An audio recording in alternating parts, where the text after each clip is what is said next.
All right. And good day, everyone, and welcome to today's session of Truly Foundation and A Course in Miracles. Welcome. I am your daily host. My name is Oliver, and I'm your temporary host, guide, and coach, but I am your permanent self. And I'm delighted to be here this morning. Thank you for joining me as we look into another workbook lesson out of our spiritual um, document called A Course in Miracles.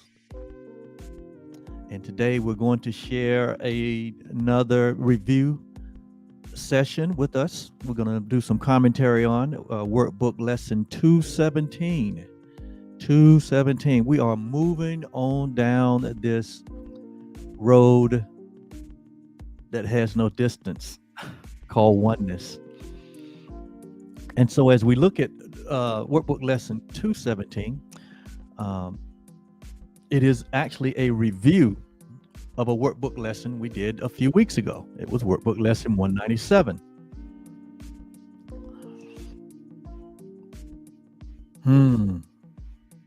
I am so overjoyed. I am so filled with the fullness of reality this morning, and I hope you are. Well, in reality, there are no exceptions. And so you are filled with the fullness of reality. And that fullness has no end. So it is an infinite fullness. It just keeps on expanding. We just keep on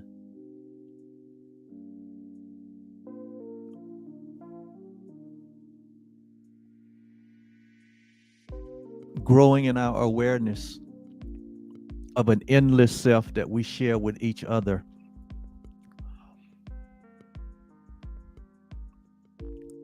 Sometimes as I sit here and attempt to add commentary to what doesn't need commentary, I believe that the Course in Miracle is so plain and so direct and so simple that it really needs no commentary. It needs no interpretation. It's statements, they stand alone. And if you've spent any time with this spiritual document, you have come to find that out yourself.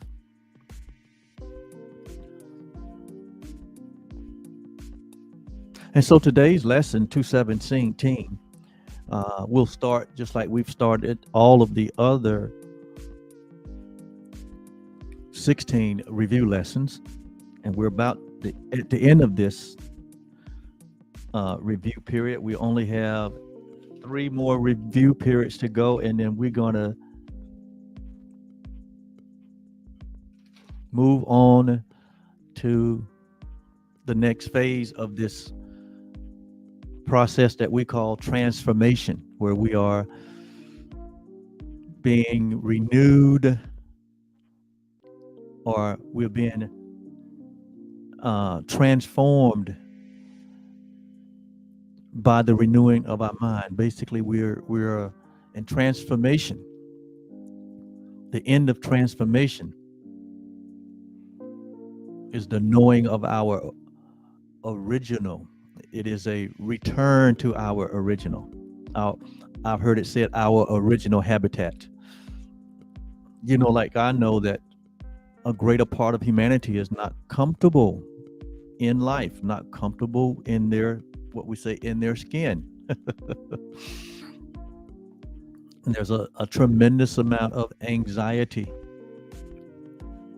tremendous amount of fear, tremendous amount of suffering in the world and among the people of our time and times before.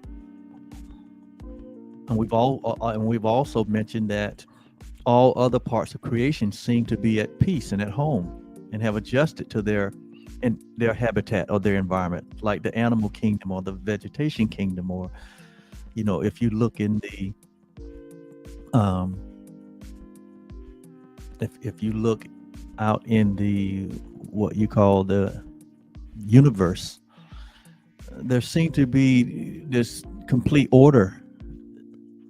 There's no chaos among the stars and the moon and the galaxies and the sun and the sky and the clouds. They seem to exist in harmony. If you look out among the trees and the plants, among the vegetation, there doesn't seem to be a chaotic situation, but all is well. They appear to abide in harmony. When you observe the animal kingdom, for the most part, there is not this constant fussing and fighting and bickering. Even in the ecosystem where one species provides food for the other, even that in and of itself doesn't appear to be chaotic. But they appear to adjust to their environment and exist in harmony. Yeah, there's some chasing here and there, seasonal chasing, you know what I mean. But when it comes to us, when it comes to this species we call humanity, we have a long history, a very long history. Even if you go back to what's recorded as the first human, Adam, in the garden, there was a breakout. There was a coup. And then that coup left to them being displaced from this place of perfection out into a space where they had to toil and to fend and to labor. And then eventually Adam and Eve had their first offspring. And lo and behold, one of the two sons, Cain, killed his brother Abel. And it's been on and on since that time. But it's like we have this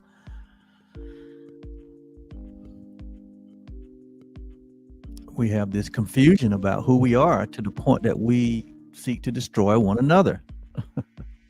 And so we got a whole history, 6,000 years of history that's been recorded of all of the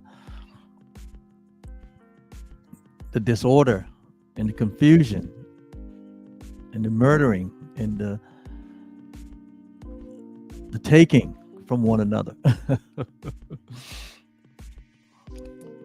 And here we are, the highest creation of God, as though we're confused about who we are. And that is where the root of the cause of the problem is. There's an identity problem.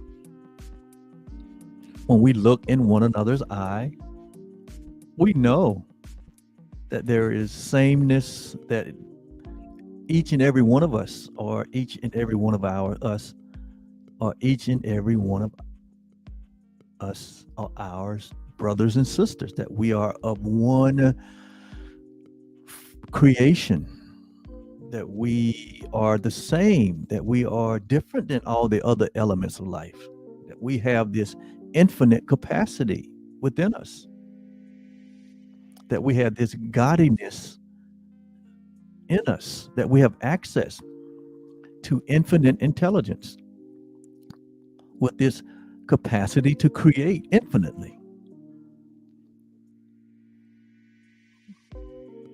But there seems to be a dichotomy. There seems to be this other self, which we call the ego self, that is hell-bent on proving that it is something other than what it was created to be. and thus the war and fighting that happens inwardly, which creates an outer world or outer effects that doesn't make anyone happy, that only adds to the chaos and the confusion. Because now, instead of looking at the source of the problem, we begin to look at the effects and try to fix the effects. It's like, in the medical community, in many cases, what you get when you go to them is a masking of the symptoms or a maskings of the effects. They write your prescription to mask the effect. Write your prescription to relieve the pain. But all the time, the root cause has still not been dealt with. And so it's only temporary relief. And so it's kind of the dilemma that humanity has faced over these thousands of years, that we've only given ourselves temporary relief from this sense of loneliness and from this sense of separation, from this sense of not knowing or misidentification. We've only treated the symptoms, the symptoms of fear and guilt and sin consciousness. Those are only symptoms. Those are only effects. What is the real cause? The cause is our not knowing who we are, a lack of identification or true identification. We don't know the real you, or you don't know the real I am, who we are. And so all of these plethoras of resources that have been given to us over the years, and A Course in Miracles is just one. The sacred, ancient, traditional Bible is another. And then there's thousands and thousands of other documents that have been given to us to point us to where the real cause is. And the real cause is not out there. The real cause of suffering and pain and the belief in scarcity and death and loss and separation, it's not out there. The root of that is within the mind of humanity that believed that it separated itself from its source. And its source is the mind of God. And so what we have done is created another mind or another way of thinking that is antithetical or opposite to that which is reality or that which is love or that which is God. And we have tried to find our way through that perceptual way of thinking, only to be even more frustrated, to suffer even more. Even here in 2022, think about it now, as smart as we think that we are, and as wise as we have applied wisdom to other areas of life, like technology and space adventure, and how we're able to build all kinds of edifices, and how we have grown and developed our knowledge in so many other areas. But when it comes to us living in harmony and living in peace, it's like we continue to go in the wrong direction. And here in 2022, there is even talk among nations right now in 2022 to say, hey, let's settle this thing. Let's have a nuclear fight. Let's unleash nuclear power on one another. Even here in 2022, that talk is more prevalent now than it has been over the last 60 years. How can that be? How can God destroy itself? Or even think of it. That's insane.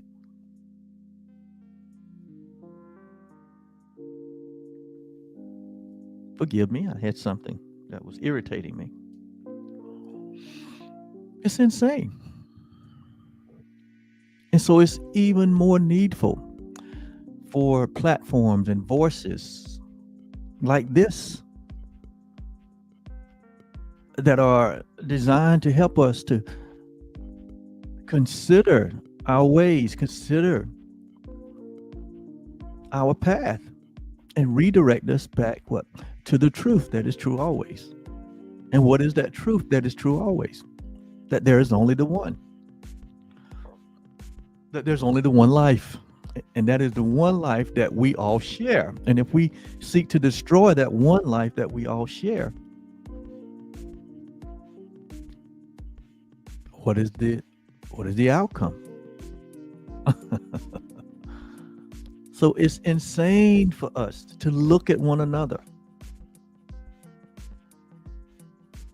It's insane for us to hold an idea of separation, of division, and not look and see and observe through the prism of the oneness that we share. And so, unlike all the other aspects of life, humanity is still struggling with its own identification. And that's why Truly Foundation is here. And that's why we're going through these 365 workbook lessons in A Course in Miracles. So that we don't remain conform or conned into self-destruction, or conform into self-suffering, that we don't remain slaves to fear, guilt, and sin consciousness, but that we come to an awareness of the freedom that we all share, the oneness that we share, that we don't be conformed to this way of thinking that is self-destruction or self-deception, but that we be transformed by the renewing of our minds, that we may prove what is that good and acceptable and the perfect will of reality, the perfect will of love, the perfect will of God. And it's your perfect will too. It's not that this perfect will or the one will of God is not in your best interest. It is your best interest. It is my best interest.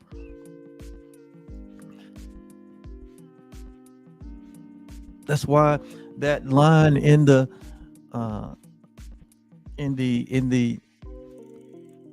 prayer that our elder brother taught his disciples to pray, they call it the Lord's Prayer. That's why that line in that prayer is so important. Not my will be done. Let thy will be done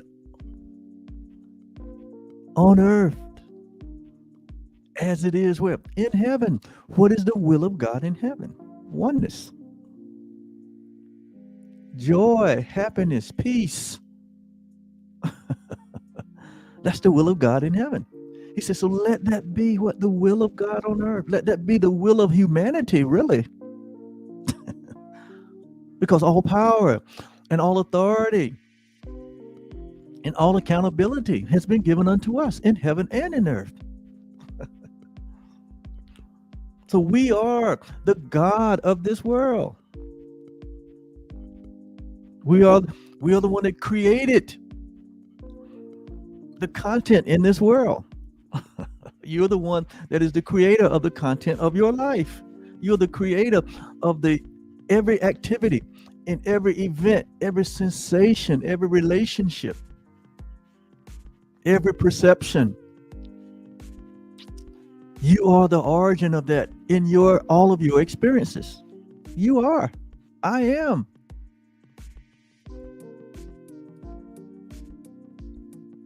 And so we have this awesome opportunity and responsibility to correct our mistakes, to correct our errors. We haven't sinned. That is a guilty man-made idea. Sin, the concept of sin, is a guilty man-made idea. That's not a God idea. We made that up. And we need to let guilt go. We need to let sin consciousness go. There's no one mad at you. You are the ultimate. You are one with the ultimate. So as we have had the ability to make mistakes and error, guess what? We also have what? Abundance of grace, abundance of ability to make the correction, to correct our course, to correct our thinking, to correct our perception. And this is what we're all about here at Truly Foundation. To bring humanity into awareness of their Christ consciousness, to bring humanity into the awareness of the real you, which is love, the real you, which shares the same life, the same being with everyone. All created things share this but one life that we are. And to try to break it and divide it into thousands and thousands of pieces and break it and divide it into a warring faction, for us to do that, it's suicide. And we need to lay down our arms. Lay down the arms. Lay down the myopic view of ourselves and of each other. Unbuild the things that we have built, like inequality. Unbuild like the things that we have built, like racism. Unbuild and rebuild the things that we have built that seek to divide us. Tear down all the differences. What difference does the gender make? What difference does who one loves make? What difference does what nation one's born in make? What difference what community one lives in make? What difference does one political view makes? What difference than all these things in life that we have made such shrines and idols out of, and substituted them for the truth of who we are? All these things that we have interposed a place between us and the truth. Only we can let them down, lay them down. All these defenses, all these blocks to the awareness of love's presence, to the awareness of our true, innocent, whole, and complete self. We need to set them down, lay them aside, and return to the truth that is true always, that we are the light of the world, that we are what God is, and that God is what we are. To remove all the labels, to denounce all the fractions,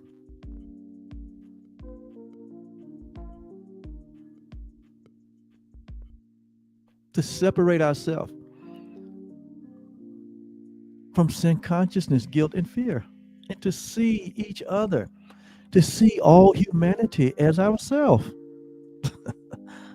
That is getting to the root of the problem. That is getting to the cause of all suffering and pain and sickness and loss and low self-esteem and low self-image.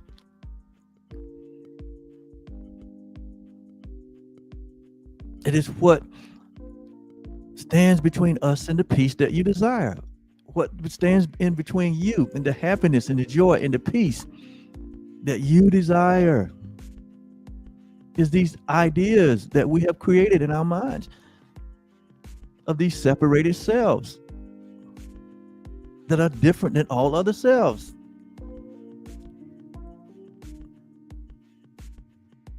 And we built these. but we have the ability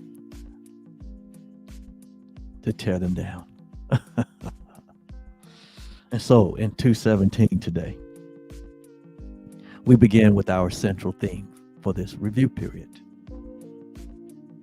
I am not a body. I am free. For I am still as God created me. That's our central theme for this review lesson. And though we say that we are not a body, but we are certainly aware of a body that was born, a body that has a personal history and a timeline, a body that is being used even in this moment to communicate these realities and truths.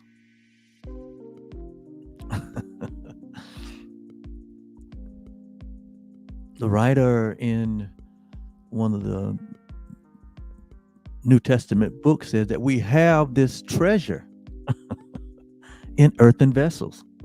What treasure?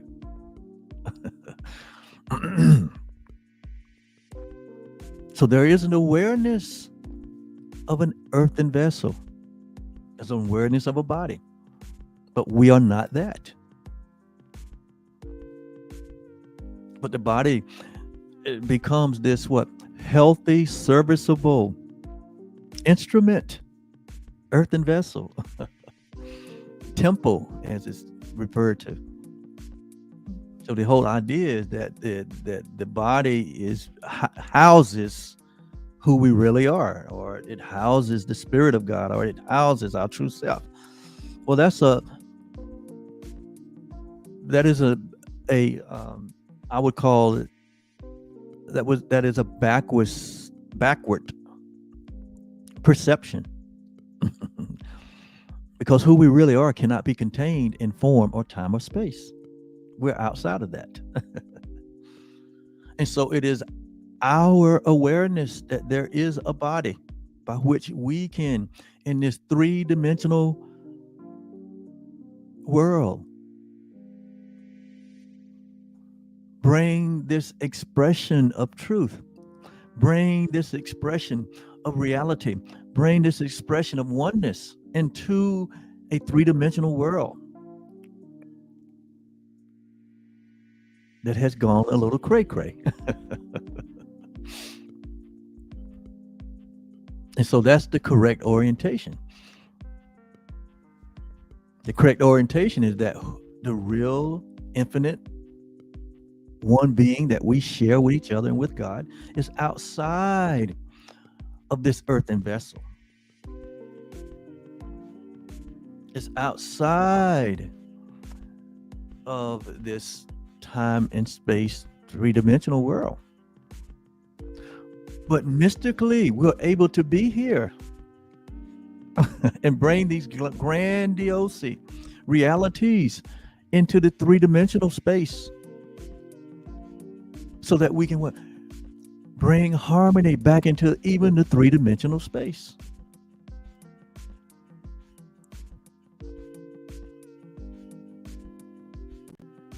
And so we're not contained in bodies. Who you are is not contained in a body. You're not like a little round ball inside the body, rolling around. No, you are the infinite self that has no boundaries, no limitation. And one experience within that bounds or that limitation, one experience in that infinite, in your infinite self, is the awareness of a body with a name and a history and a timeline, whereby you have experienced life in this three-dimensional. Only to wake up to a reality that you are eternal, you are infinite, you are one with the Creator, that you are one with all living things. and in the aftermath of your awakening, all things now have been repurposed for the sole purpose of helping all humanity to wake up to this same reality.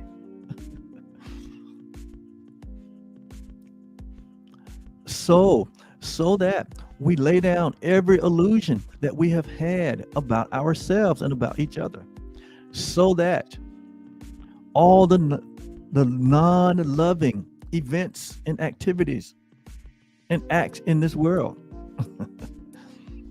can cease to be, and that we can all come to the pleasure of enjoying the loving beings that we are, the one self that we are, the one interest that we all share, that we are the light of the world, as our elder brother said. As I say, we are the light of the world. And that we realize the function of forgiveness in this experience is the one thing that we have been given, the one temporary thing that we have been given. Because in reality, there's no need for forgiveness. But forgiveness in this space of three-dimensional living, that we can use the function of forgiveness to let go of all of the illusions, all of the mistakes and errors. We let them go, simply let them go, to shift our perception, to shift our way of thinking, to let go of what we've taught ourselves, which is not in our best interest, and to replace it with the truth that is true always, through forgiveness. And to embrace not only the fact that we share this oneness, but to embrace the truth that this oneness has its nature in love, that our nature is love. Our natural habitat is loving, harmony, order. It's all encompassing. There are no exceptions. It's for everyone and every living thing, none excluded. That there is no separation. That there is only the one. And God is that one. And therefore, I am a part of that one. And you are, and everyone, no exception. And so it is true that I am not a body, but I am aware of a body. And that awareness of that body now has been repurposed and is being used for the sole purpose of the one will of God. Therein lies your happiness, your joy, and your peace. I am free, for I am still as God created me, and so is you. And so the thought for today out of Workbook Lesson 197, which we are reviewing, is it can be but myself. Because there is only the one self. So it only can be but my self. And here it said, it can only be but my gratitude. It can be but only my thanks, my appreciation. It can only be but my love, because remember, gratitude is an aspect of love. So it can only be my gratitude that I earn. Because there is no other to earn but my gratitude. It's only one gratitude. It's only one thanksgiving. There's only the one, remember. There's only the one love, the one life, the one being that we all share. So it must be my gratitude that I earn. And so who should give thanks for my salvation but myself? See, this is the way one thinks when they come to embrace the reality of their true self. the one being that we share, that there's not a multiplicity of lives or not a multiplicity of beings, and not there's no separation at all. There's only one, and we all share that one thing. So when that reality is really fully embraced, then it impacts our perception, it impacts our value, it impacts our vision. We call it Christ vision, where we see the face of Christ in everyone and remember God or remember ourselves.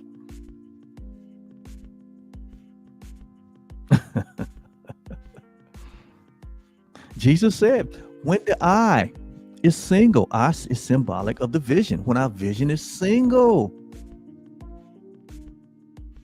and only oneness, he said, the entire earthly vessel is full of light. The entire body is full of light. Body is just it's symbolic of our essence. It's full of light. Who we are, we're full of light. We're full of love. We're filled with the glory of God. That's what the writer meant when he says to be filled with the glory of God, is that we embrace and welcome and accept and are one and in one with the reality of the fact that we are created in the love that we share.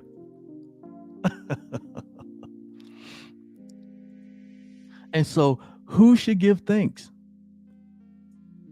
for your salvation but yourself? Well, there's only the one self.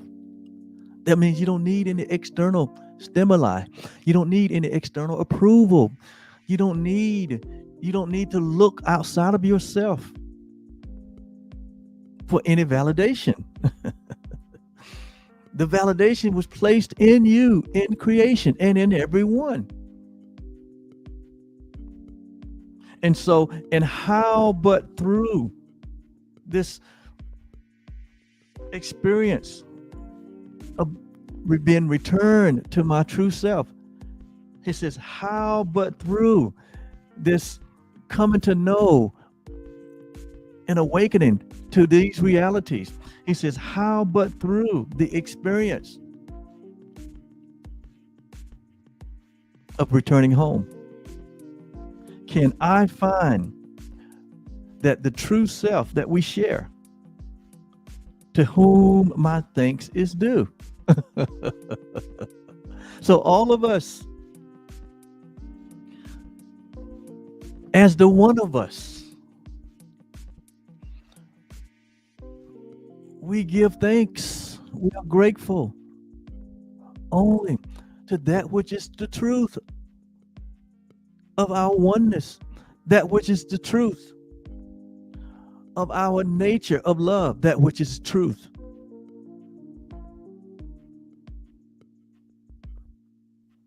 That we are the light of the world, and fill with the happiness and joy and the peace, fill with the glory of God. So when we say to God be the glory, what we're saying, because we share this same being that God is that not only we're not saying to God be the glory and we're separate from God. What we're saying is the glory that we share is the glory that we are. We try to put separation in every aspect of life, especially in our spiritual awareness, to place God outside of ourselves, to place us and God as two separate entities and two separate beings. That will never bring the joy and the peace and the rest and the comfort that you seek. No, you have to embrace the reality that where there is no difference between you and your creator. None. Remember my illustration.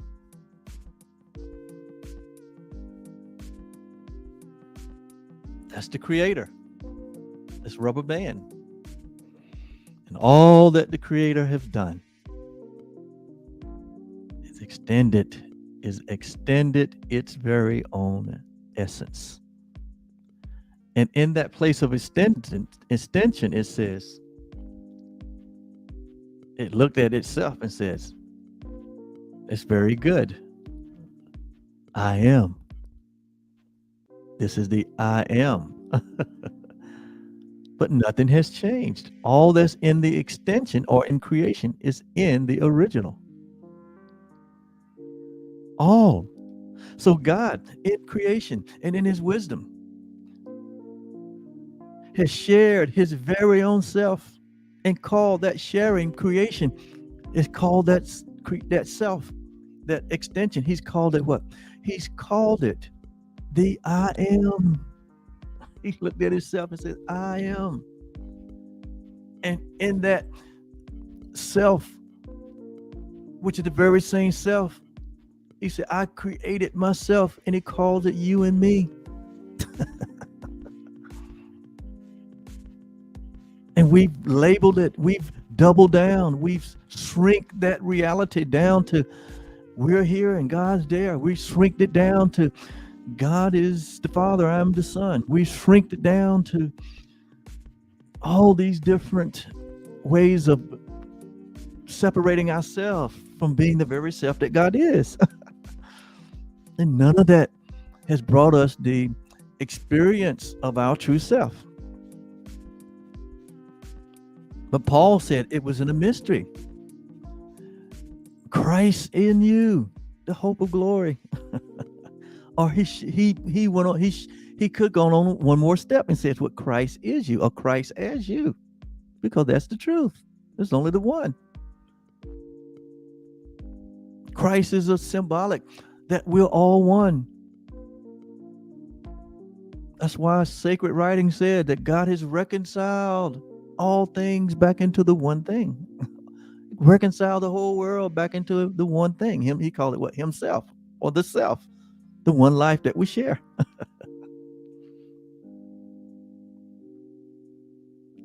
And so it could be only but my gratitude that I earn. Everything is coming back full circle. But the origin has not changed. It appears that we went on a far journey. We went on exile. We went exile from our reality. We went prodigal to see what was out there, only to find that there's nothing out there, because there is no there. There's only a here and a now. There's only a reality of our oneness that encompasses all things. So there's nothing outside of all things. Let me say that again. There is absolutely nothing outside of all things. All things mean what? All. There's nothing else.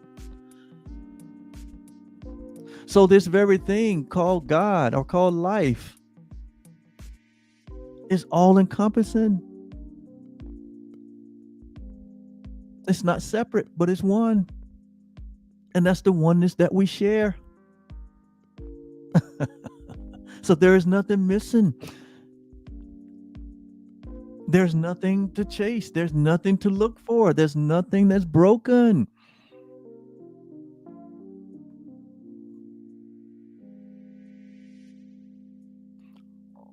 All things remain as they were from the beginning. And in reality, there is no beginning. Where there's infinitude, there's no beginning, there's no ending. So there's no beginning and ending to your innocence. There's no beginning or ending to your oneness. There's no beginning or ending to that which you share with all living things. It can never be divided or separated. Only in the mind. It only happens in mind that dream itself of separation. But when one wakes up from the dream of separation, all that is left is the oneness that has never been changed or never been altered. This is the reality,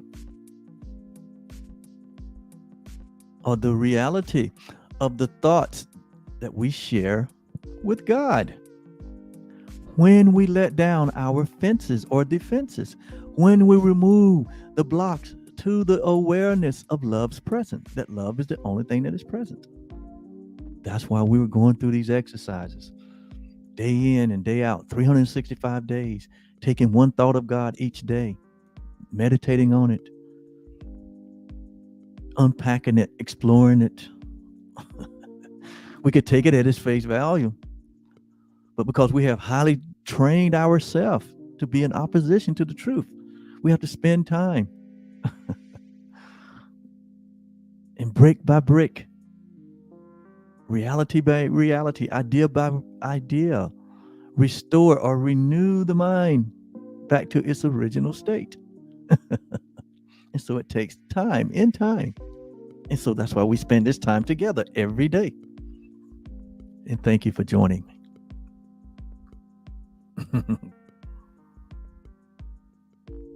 And so when we look back on the lesson 196, I just want to bring out just a couple of points. It says, it can be but my own gratitude that I have earned.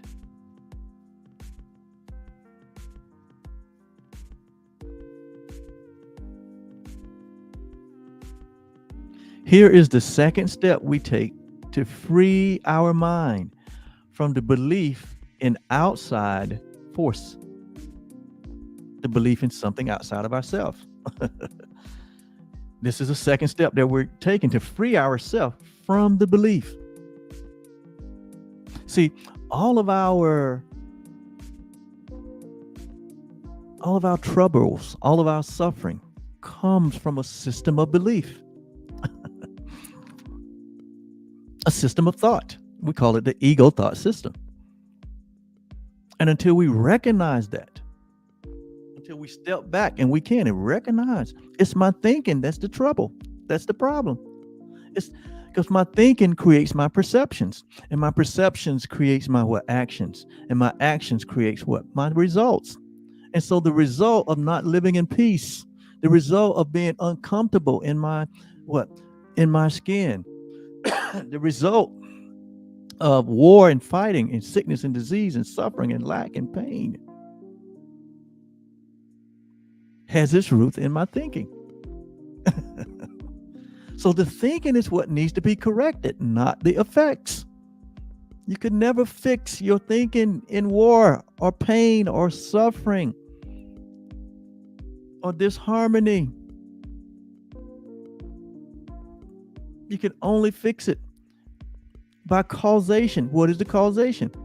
A shift in our thinking. That we lay down the false beliefs that we have built up and replace them with every thought of God. That's the process that we're going through. So this belief in outside forces, there's something outside of me. There's an enemy out there. There's a devil out there. There's a hell out there. There's an angry God out there. There's my neighbor in my race, the other races and the other nations, the other religions, the other political parties that are out there. The other team that is outside of me. All this thinking comes from a place of guilt and sin consciousness and fear. And so we recognize that is the source. And so we work on we take the resource that we are. There's not a lack of resource. It's a lack of knowledge. Our people are destroyed for a lack of lack of awareness, a lack of knowledge. And so we're here sharing an awareness and a knowledge of the truth. So we can save ourselves a lot of anguish and pain and suffering. So it says, here's the second step we take to free our minds. There it is again, the mind. Be not conformed to this world, but be transformed by the renewing of the mind. That's the source. That we may free our minds from the belief in outside force pitted against your very own.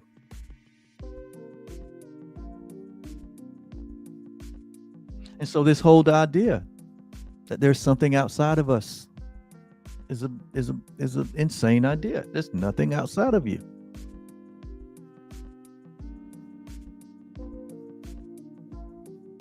Even the world that appears to be outside of you, it says, the world must thank you when you offer it release from your illusions. The world become a peaceful place when we lay down our illusions, the belief in separation. When we lay down this belief system that divides us, this belief systems that creates war and fighting, sickness and disease, anguish, anxiety, fear, guilt. It says, yet you think, yet our thanks belongs to us as well. For the world's release can only mirror our very own release. In other words, the world will not experience the freedom that it desires until we experience the freedom that we are. It says even in the good book that the world groans and travails for the manifestation of that which God created, which is us. Because we hold the key to their freedom. We, humanity, is the key to all freedom. It says your gratitude is all your gifts require. That they be a lasting offering of a thankful heart.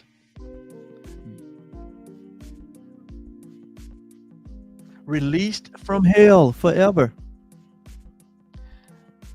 It is this that we would undo by taking back our gifts because they were not honored outside of us.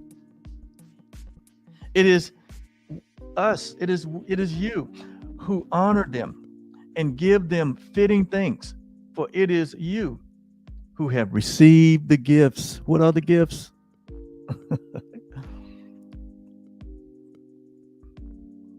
Everything that God has given. Our very life are the gift. Is the gift. Our life is the gift. And our life manifests as gifts. And so it says, it does not matter if another think that our gift is unworthy. It doesn't matter what another thinks. That what you have received of God is not worthy. It says, in his mind, there is a part that joins with yours in thanking you. It does not matter if your gifts seem lost or ineffectual. They are received where they were given.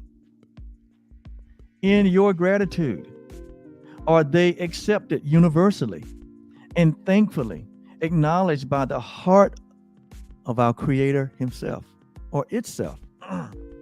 And would you take them back when he has gratefully accepted them?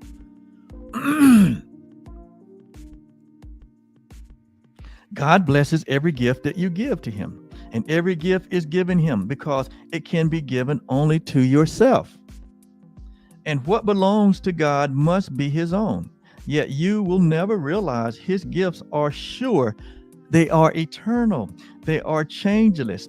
They are limitless, forever given out, extending love and adding to your never-ending joy while you forgive. While you forgive. So God is saying here. So what it's saying here is that we're not to withdraw the gifts that we give. Because God has not withdrawn the gifts that he's given to us, or she has given to us, or it has given to us. In this three-dimensional world, what we do And what the world teaches us is that if we don't get the accolades, if we don't get the approval, if we don't get the affirmation from outside of us, then we withdraw our gifts. That's what the world would teach you. That's ego thinking. That is fear-based thinking.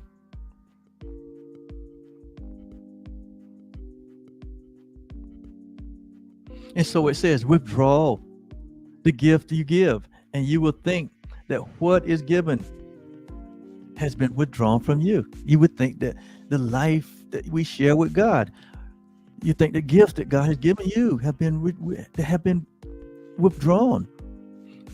It says, but learn to let forgiveness take away this sin consciousness that you think you see outside yourself. And you can never think the gifts of God are lent but for a little while before he snatches them away again in death. For death will have no meaning for you then. So even this whole concept that we be in a body and that we die, it gives us the thinking that God gives us life and then he takes it away. And we even hear this in our regular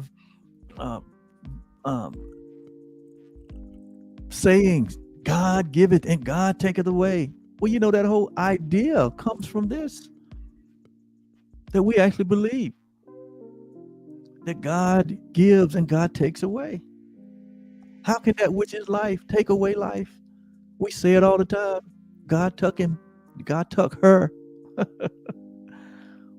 But that's where we believe that him or her is a body.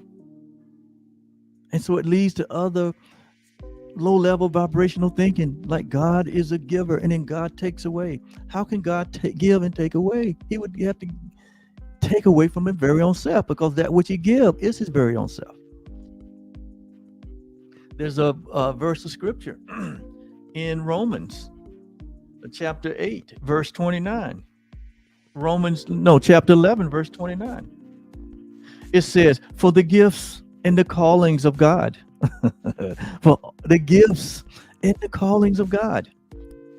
And God has given all to all. God has called all. You know, the scripture said that many have called. In other words, it means all have been called, but many have chosen. All the gifts has been given, and they were without repentance. For the gifts and callings of God are without repentance. God does not give and then take away. What is given was given in creation to his very own self, and it is without repentance. That's why we say that you remain, that you still remain as God created you. You still is God's very own self, as though God is looking for himself through your experience. But God has never been lost, and neither have you. It's just an experience that comes from a belief and a dream of separation. That's what this life really is symbolic of. The prodigal son leaving home, only to find himself way back home.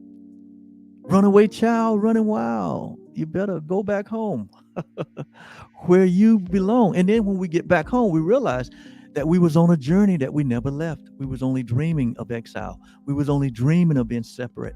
We were only dreaming. We was only hallucinating. We were only having vain imaginings of being separated from our source. But we have said many times, ideas leave not their source. You can never leave God. Because you are the God that you can never leave. You are the God that you can never leave. It's like you can't leave yourself. Your body can't leave itself. Your body can't get on a bus and go somewhere and leave your body behind. No, wherever your body goes, the body goes. So wherever God is, you are. That's what David said. If I make my bed where in even this place what we made up called hell, even if I make my bed there, he said, you are there. Why? It can't leave. We're only one of us. I can't get away from you. And that's true. You can't get away from your reality. You can't get away from your innocence. You can't get away from your holiness, your wholeness, your completeness, your oneness, your innocence, your loveliness. You can't get away from yourself. And so we might as well stop it. We can't get away from being our brother. We can't get away from being each other. Killing has never solved that problem. Fighting and division and strife and anger has never solved that problem, and it never will. The only thing that can solve a problem that really doesn't exist is the embracing of our oneness. The only solution. And so when we realize that, we realize, well, that's not really a problem. I was just dreaming that there was a problem. That's not really lack. I was just dreaming that there was lack. That I'm not really unhappy. I was just dreaming that I was unhappy. I'm really not sick. I was just dreaming of being sick. I'm not dead. I was just dreaming of being dead.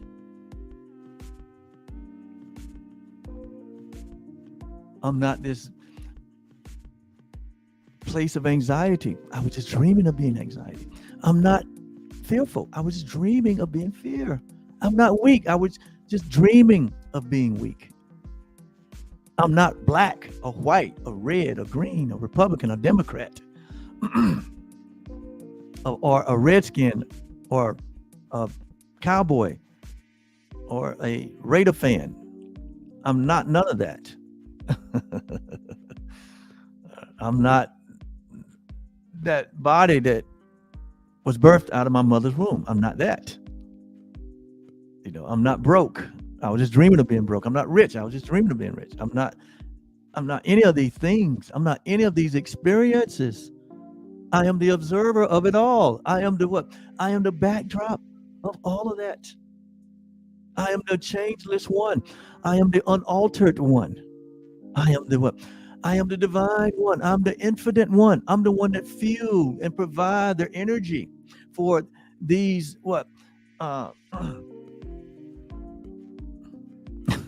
these experiences to take place. I'm like this big movie screen that sits on the wall when you walk into the theater. And all this event and activity just run across my screen. But none of it affects me because it's only temporary expression. It's coming from a mind that's creating all of this. And some of that creation is what we call miscreation. We are taking the power and the source of life and miscreating what life is not like. It's just a temporary experience. It doesn't change anything.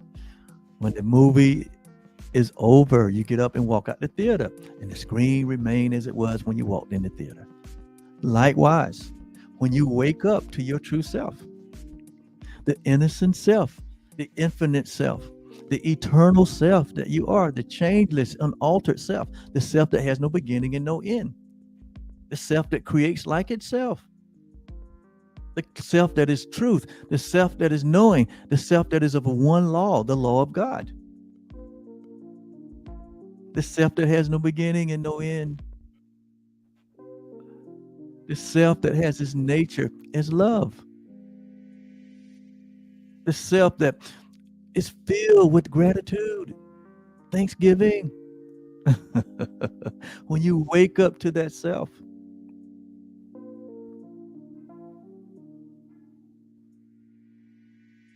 everything else disappears. And so, in conclusion,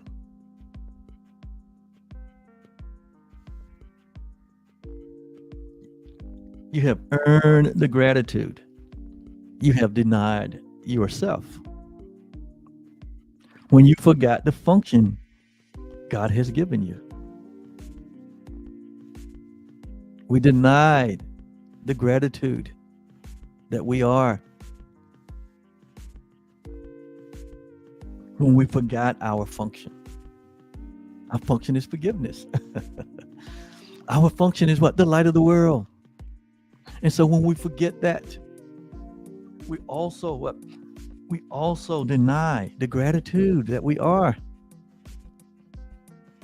But never think that your changeless self, never think that the oneness that you share with all living things, including our Creator, never think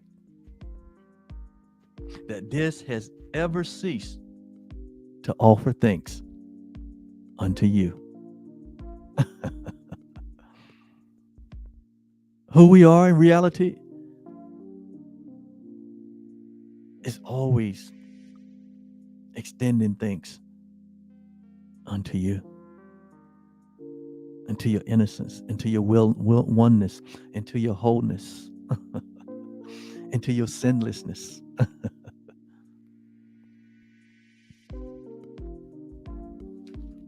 And so, to end lesson 217, we say, once again, we say, I say, because there's only the I am. There's only the one. So you can say I am. You can speak to yourself. That's why you do speak to yourself. You say, I am this, I am. But you got to watch what we put after the I am, so that we can speak the truth in love. Make sure we're speaking the truth about who we are in love. So I am not a body. I'm aware of a body, but I'm not that. I'm aware of a body that has been now repurposed with the purposes of God and the will of God. I'm aware of that. I use it every day. While there's this access to this three-dimensional world, I show up in the world. How do you show up in the world? No matter where you show up, but it's how you show up, where you choose to show up. It's holy grounds, regardless of what you're doing, what your occupation is, how you choose to serve your family, your community, how you choose to serve your state, your nation, the world. How did you choose that? That's your free choice, your free will. There's no one right way. There's plethora of ways, but there's only one purpose. So your decision to show up in whatever community that you choose, it becomes a holy place. Wherever you are, whatever you find yourself, it's not about you making a change because you wake up. No, it's about you changing your mind. It's not about you changing the world, because when you wake up, you realize there is no world.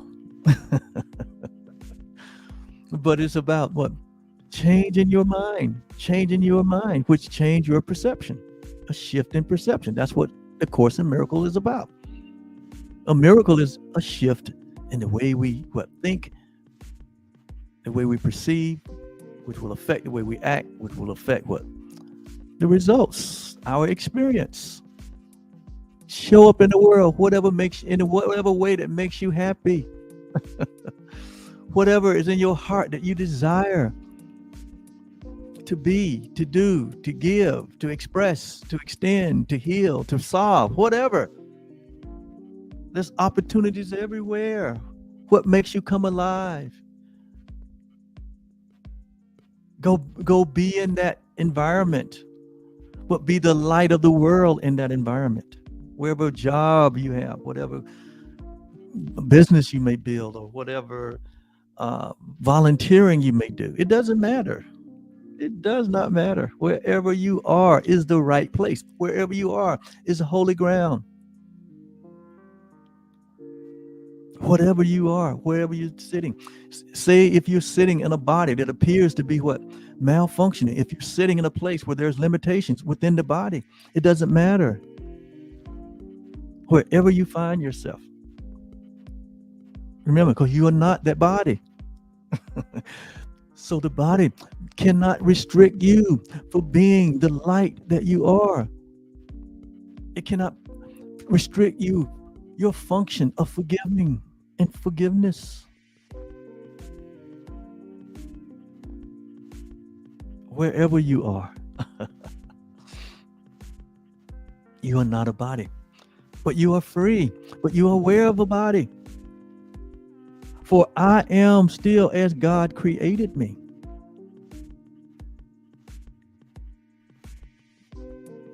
We are still the holy home of God.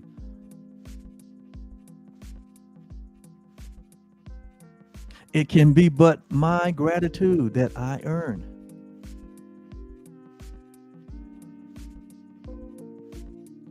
Who should give thanks for my salvation but myself? And how but through salvation can I find the self to whom my thanks are due? The one self that we share. So I am not a body. I am absolutely positively free. And I still remain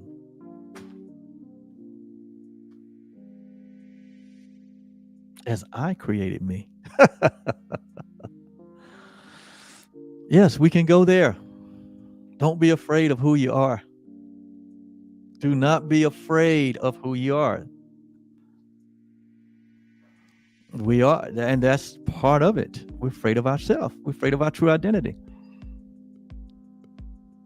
We're afraid of our oneness with our Creator. But that's changing. That's changing every day. Every day, people are waking up to this reality.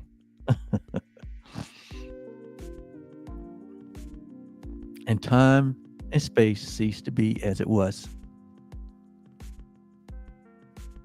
And so transformation is a reality. Every day, every moment of the day, there's transformation. There's a shift taking place. Without this way of thinking and believing and knowing and accepting and embracing and welcoming, our time is spent in fear, thinking of what? How can we protect ourselves from the destruction in the world? And there's no way to live. There's no peace in that. I lived that way for a long time. There's no peace in that. Peace is where God placed it, and He's placed it in your reality, and we have to accept our reality. We are the holy home of God. We are the innocent creation of God. We are the sinless, guiltless.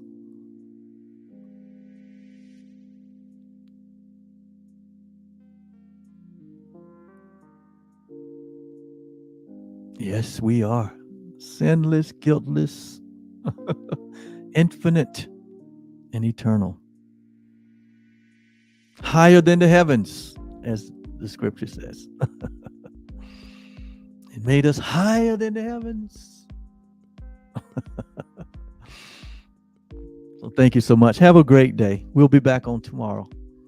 This is Oliver Blue, your temporary guide, host, and coach. But I am who you are permanently.